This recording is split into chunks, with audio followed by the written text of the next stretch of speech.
I didn't even flinch when he shouted, "Let's take a break this Christmas. Just adults, no kids." His voice echoed through the group chat. Everyone laughed. Except me. I typed, "Sure, makes sense." Hit send. Close the app. Then I turned to my twins, both clutching their crayons, drawing Santa on printer paper, because we couldn't afford wrapping paper this year. "Santa still comes," I whispered. They smiled like I hadn't just been erased from the holiday. December 24th. Silence. No calls. No carolers. No clinking dishes in the background. Just the hum of our radiator and the squeak of dollar store slippers on laminate floors. Then a ping. Live now. Harper Family Christmas Bash Christmas tree wrapped gift. I clicked. And there they were. My dad. My mom. My siblings. My nieces. Even my cousin's ex, the one who stole Grandma's jewelry once. Laughter. Decorations. A snowman-themed photo booth. The table was full of gifts. And then I saw them. My sister's boyfriend's nephews. Barely 3 years old. Running around in matching pajamas. Holding candy canes. No kids, huh? I looked at the corner of my living room, where I'd carefully wrapped a $9,800 designer espresso machine for my parents. Saved for months. Used bonus checks. Planned every detail. I took a photo of it. No caption. Just the shimmer of the silver ribbon. Then I sent it. With one line. "Looks like you already have enough people." 40 minutes later. A knock. I opened the door. And there he stood. No coat. No smile. No crowd behind him. Just my father. His voice cracked. "Can I come in?" "My name is Delaney Brooks. And if you think this ends with an apology, stay tuned." What happens when the child you left off the list becomes the only one who remembers the receipt? He stepped in like the cold was chasing him. Didn't look around. Didn't ask about the twins. Just stared at the gift on the floor. Wrapped. Untouched. Still waiting to be delivered. "The espresso machine?" he asked quietly. I nodded. "I saved for it," I said. Even skipped my own birthday dinner. He sat down like someone had pulled the strings from his back. Then, "Your mom didn't mean..."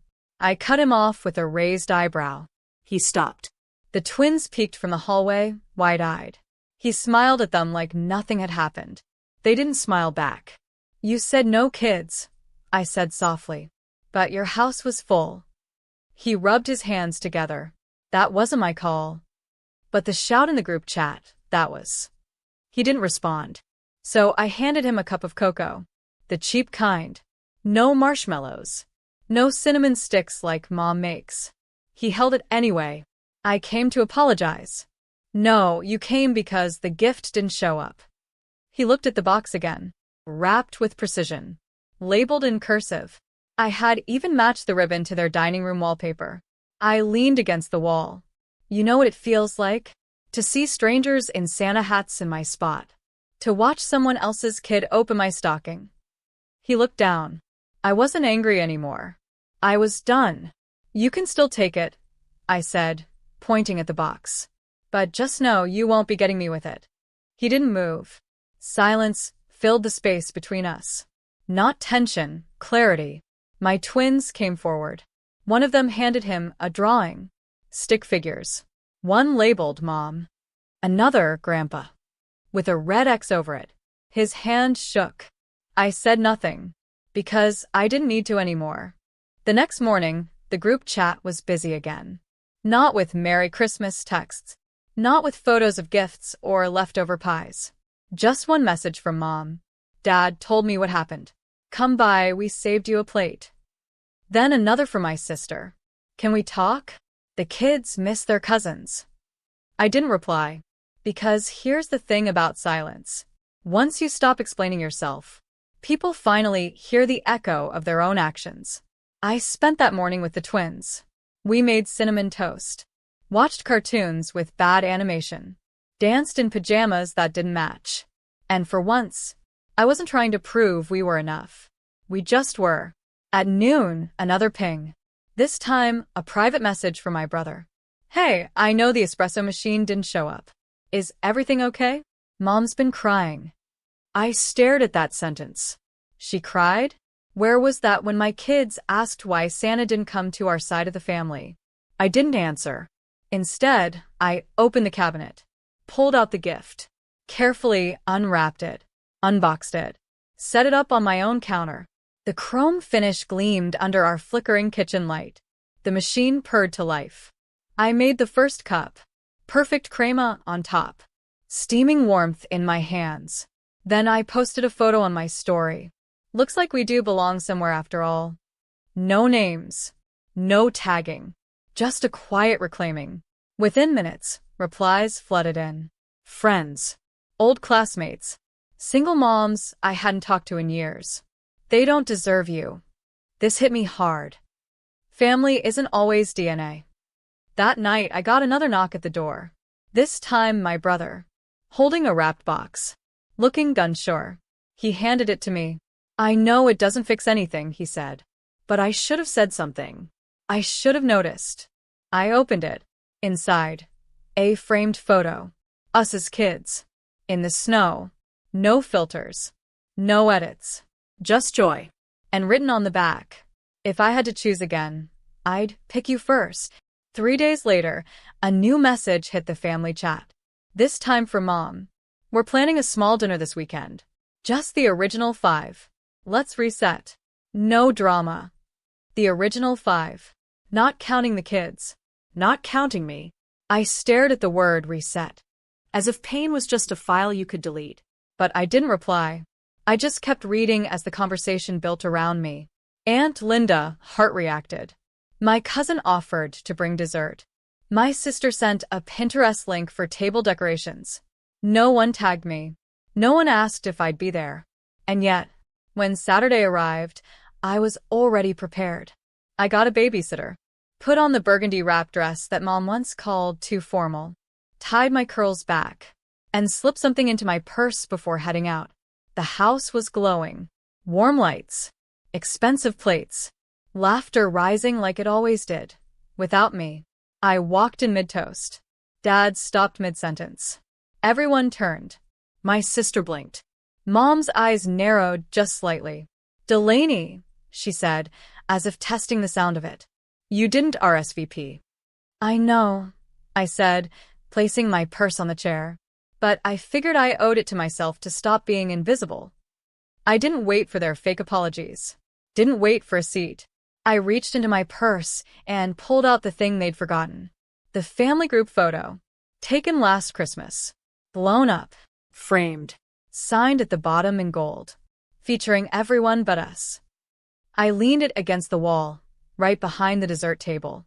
Just so you all remember, I said calmly, what exclusion actually looks like. No one moved. Not even the wind dared to pass. I looked at the table. So perfectly set. So easily pretending. Then I turned toward the door. I didn't come here for closure, I said. I came here to return the silence. I walked out before they could respond. And when I closed that door, it didn't echo. It sealed. The photo wasn't meant to go viral. But by morning, it had over 41,000 shares. A single frame. A family smiling at a table, with an empty chair in the corner, and gold letters burned at the bottom, featuring everyone but us. Someone from the dinner had posted it. I hadn't even noticed the phone pointed at me, but people noticed. Comments poured in. The silence in this picture is louder than words. Why does this feel like my life? If you've ever been the extra, this one's for you. By noon, podcasts were discussing it. By evening, someone tagged me. That's how I found out it was my cousin who posted it. The same cousin who had gone along with the no kids rule. The same one who let her dog attend the Christmas party. But not her own godchildren. She messaged me. I had to. They needed to see it. I didn't say your name, but I wanted them to feel it. And suddenly, the power shifted. The family chat froze.